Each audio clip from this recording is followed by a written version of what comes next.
আসসালামু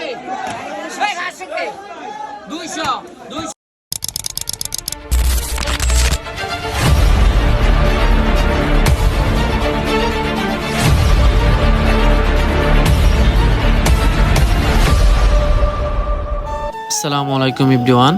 আজকে আমরা যাব হচ্ছে ইলিশ মাছ আনার জন্য। সব সময় ইলিশ মাছের জন্য যাই, কিন্তু ভিডিও বানানো হয় না, তো ভাবলাম আজকে আপনাদের সাথে ভিডিও শেয়ার করব।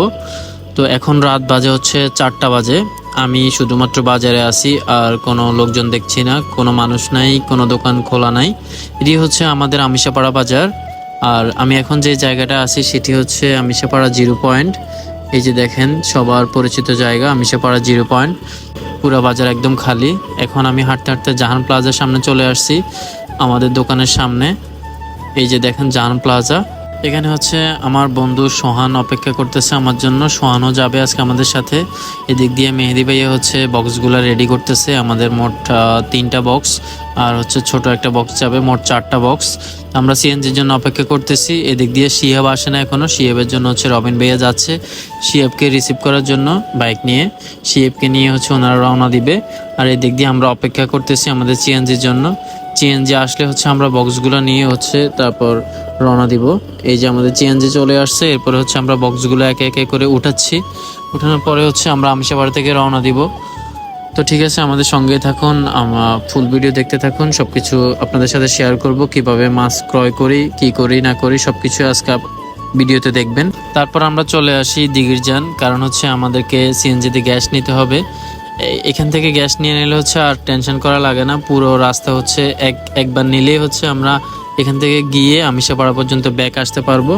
তো আমরা গ্যাস নিচ্ছি এখন। আর আমরা এখন আছি হচ্ছে দিঘির যান গ্যাস পাম্পে। এটা আমাদের সবার পরিচিত। তারপর সকাল হয়ে গেছে, আমরা ফজরের নামাজ পড়ি নাই, তাই একটা মসজিদের সামনে চলে আসলাম। এখানে হচ্ছে আমরা ফজরের নামাজ আদায় করি। তো এই মসজিদেই আমরা নামাজ পড়ি, সবাই ওযু করে নামাজ পড়ে নিলাম একসাথে। তারপর হচ্ছে আমরা আবার রওনা দিই আমাদের গন্তব্যস্থানের দিকে। এদিক দিয়ে শিহাব পিছনে ঘুমাই গেছে। আমি ভিডিও করতেছি দেখে ও উঠে গেছে ঘুম থেকে। আমারও ঘুম পুরায় নেই, কারণ হচ্ছে খুব সকাল সকাল রাত্রে আমরা উঠে গেছি সবাই। এটি হচ্ছে আমাদের সবার পরিচিত মাইজদি শহর। আমরা মাইজদি হয়ে আমরা হচ্ছে আলেকজান্ডারের দিকে যাব।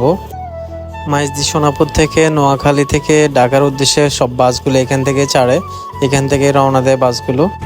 একটা জিনিস দেখে আমি খুবই অবাক হলাম। এইদিকে হচ্ছে মানুষ ধান রোপণ করছে, কিন্তু আমাদের এইদিকে এখনো কোমর পরিমাণ পানি, এত পানি এইদিকে, কিন্তু হচ্ছে ওইদিকে কোনো পানি নাই। একদম সবাই হচ্ছে জ্বালা রোপণ করছে, ধান রোপণ করবে এখন।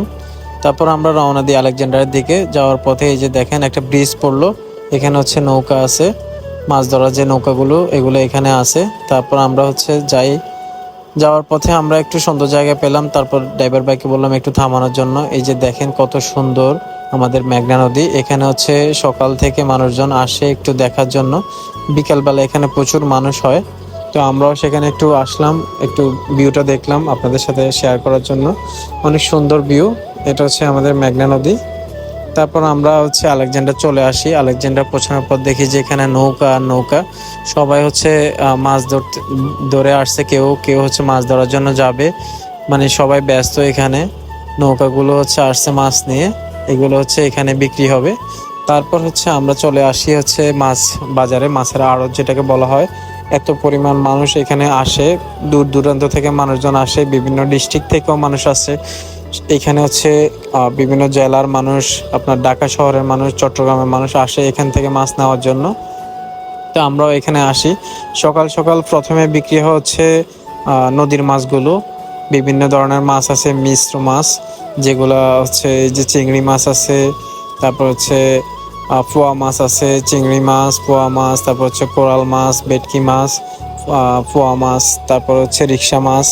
নদীর যত মিশ্র মাছ আছে সবগুলো হচ্ছে সকাল সকাল আগে উঠায়। তারপরে এগুলো বিক্রি শেষ হলে হচ্ছে বড় ইলিশগুলো উঠায়।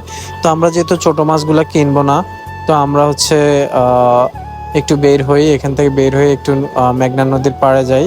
ওইখানে দেখতেছি জেলেরা হচ্ছে জাল ঠিক করতেছে মাছ ধরার জন্য। তারা হচ্ছে নদীতে যাবে। আপনারা দেখেন কতগুলা নৌকা, এখানে সারি সারি নৌকা। তারপর হচ্ছে ওইখান থেকে আসি হচ্ছে আমরা মাছ সংগ্রহ করা শুরু করে দিই। মাছ সংগ্রহ করা কিন্তু অনেক কষ্টকর। এখানে হচ্ছে অনেক দালাল থাকে, অনেক সিন্ডিকেট থাকে। তারা হচ্ছে নিজেরাই হচ্ছে মূলায় হচ্ছে তারা ক্রয় করে নেবে, পরে হচ্ছে আবার এনে ঢেলে দিবে, তারপর এগুলো আবার বিক্রি করবে এভাবে। তো আপনাদেরকে একটু সতর্ক থাকতে হবে, বুঝতে হবে কারা হচ্ছে দালাল, কারা হচ্ছে এখানে সিন্ডিকেট করে। সেই জিনিসটা আপনারা লক্ষ্য করে মাছ কিনবেন, না হয় কিন্তু একদম ঠকে যাবেন। তো আমরা হচ্ছে সবসময় কিনি, তার জন্য আমরা সবাইকে চিনি কারা কীরকম। তো আমরা মাছগুলো সংগ্রহ করি, আর মাছগুলো সংগ্রহ করার পর হচ্ছে আমাদেরকে আইস দেওয়া লাগবে মাছগুলো ডেকে আনার জন্য। তো আমরা হচ্ছে আইস বরফ কলে যাই, এখান থেকে হচ্ছে আমরা বরফ সংগ্রহ করি। এই যে দেখেন বরফ মেশিনটা, বরফ ভাঙার মেশিন। এখানে হচ্ছে দুইটা সাইজ থাকে, একটা হচ্ছে 100 টাকা, একটা হচ্ছে 200 টাকা। তো সেগুলো হচ্ছে আমরা নিই।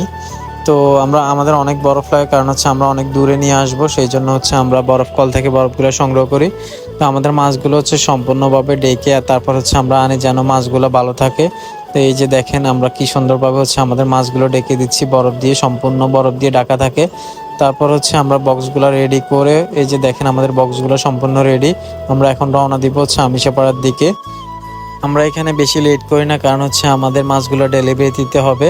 যত তাড়াতাড়ি যাইতে পারবো তত তাড়াতাড়ি হচ্ছে কাস্টমার কাছে মাছটা ফ্রেশ পৌঁছে দিতে পারবো। তো আজকের মতো এখানে শেষ। সবাই ভালো থাকবেন, সুস্থ থাকবেন। আল্লাহ হাফেজ, আসসালামু আলাইকুম।